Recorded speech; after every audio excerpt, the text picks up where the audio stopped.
आगे दिल्ली में प्रदूषण खतरनाक स्तर की ओर बढ़ना शुरू हो गया है। प्रदूषण दम घोटने लगा है। दिल्ली की हवा में जहर घुलना शुरू हो गया है। पंजाब और हरियाणा में पराली जलाने से दिल्ली एनसीआर में आने से पहले दिल्ली का प्रदूषण स्तर लगातार बढ़ना शुरू हो गया है। एहतियातन आज से दिल्ली एनसीआर में डीजल जनरेशन सेट समेत प्रदूषण फैलाने वाली कई चीजों पर रोक लगा दी गई है। आपके टेलीविजन स्क्रीन पर आपको हम पंजाब और हरियाणा के खेतों में जल रहे पराली की तस्वीरें दिखा रहे हैं, जो दिल्ली एनसीआर की आबो हवा खराब कर रही है। इसमें जहर घोला जा रहा है। हालांकि अक्टूबर से पहले के 4 महीने एयर क्वालिटी इंडेक्स के लिहाज से बहुत अच्छे थे, लेकिन अब एक बार फिर से पराली जल रही है और दिल्ली गैस चेंबर में तब्दील हो रही है।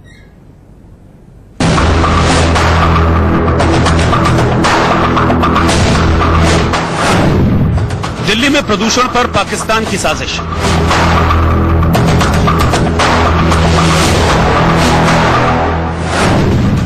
पराली के दम घोटू धुएं के पीछे पाकिस्तान।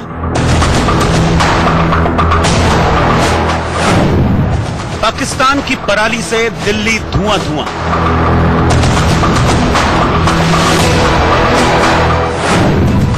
पराली पर सबसे चौंकाने वाला खुलासा।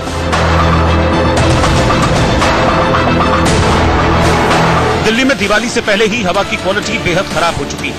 आलम यह है कि दिल्ली की हवा में लगातार जहरीले तत्व बढ़ते जा रहे हैं। इसके पीछे पराली को सबसे बड़ी वजह माना जा रहा है।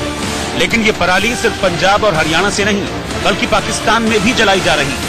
पंजाब रिमोट सेंसिंग सेंटर के सूत्रों का दावा है कि पाकिस्तान पिछले 1 हफ्ते से बॉर्डर पर पराली जला रहा है। वहां का धुआं सीधे पंजाब और हरियाणा में दाखिल होता है, फिर पंजाब और हरियाणा से पराली का धुआं दिल्ली में आता है। इससे देश की राजधानी में धुंध के बादल छाए रहते हैं। पाकिस्तान के रास्ते दिल्ली में प्रदूषण की पूरी साजिश को समझिए। पंजाब में 11 अक्टूबर तक पराली जलाने के 630 मामले सामने आए। हरियाणा में 11 अक्टूबर तक पराली जलाने की 587 घटनाएं हुई। बॉर्डर पर पाकिस्तान 8 अक्टूबर से पराली जला रहा है। पंजाब रिमोट सेंसिंग सेंटर ने पाकिस्तान की पराली वाली तस्वीरें खींची हैं।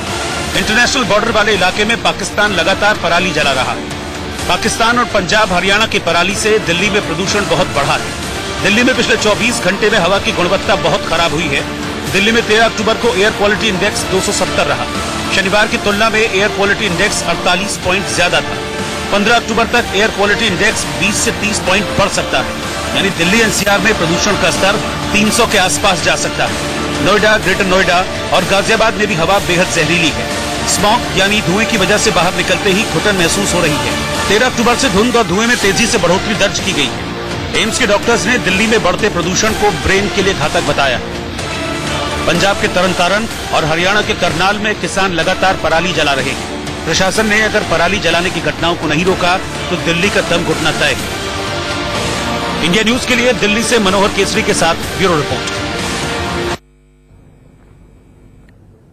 और अब आपको हम ग्राफिक्स के जरिए बताते हैं कि दिल्ली के अलग अलग इलाकों में प्रदूषण का स्तर क्या है। पीएम 2.5 लेवल दिखाते हैं आपको। आईजीआई एयरपोर्ट पर 216 पीएम 2.5 लेवल है। द्वारका में 287 के करीब है। रोहिणी में पीएम 2.5 जो कि बहुत महीन पार्टिकल्स होते हैं वो 295 के लेवल पर हैं और ओखला में 261 के लेवल पर है। और साथ ही साथ पीएम 10 का भी लेवल हम आपको दिल्ली के अलग अलग इलाकों में दिखा रहे हैं। पंजाबी बाग में 222, वहीं जहांगीरपुरी की बात करें तो 276 पीएम 2.5 का लेवल है। पीएम 10 का लेवल 221 है। अलीपुर में 247 है पीएम 2.5 का लेवल।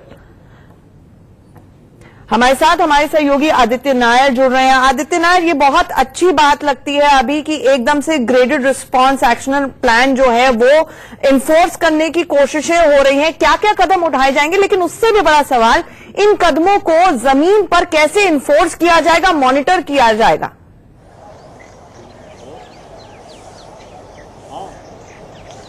काफी सारे कदमें हैं जो उठाई जा रही हैं अब दिल्ली सरकार और केंद्र सरकार की तरफ से। उसमें से एक तो ये है कि जेनसेट्स जो है दिल्ली एनसीआर में कहीं ना कहीं बैन किए जाएंगे। जेनसेट्स को इस्तेमाल करने नहीं दिया जाएगा लोगों को।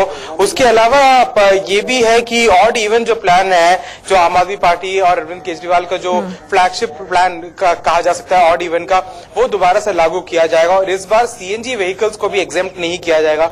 सिर्फ जो महिला ड्राइवर्स हैं उन्हीं को ही जो महिला गाड़ियां चला रही हैं उन्हीं को एग्जेम्प्ट किया जाएगा।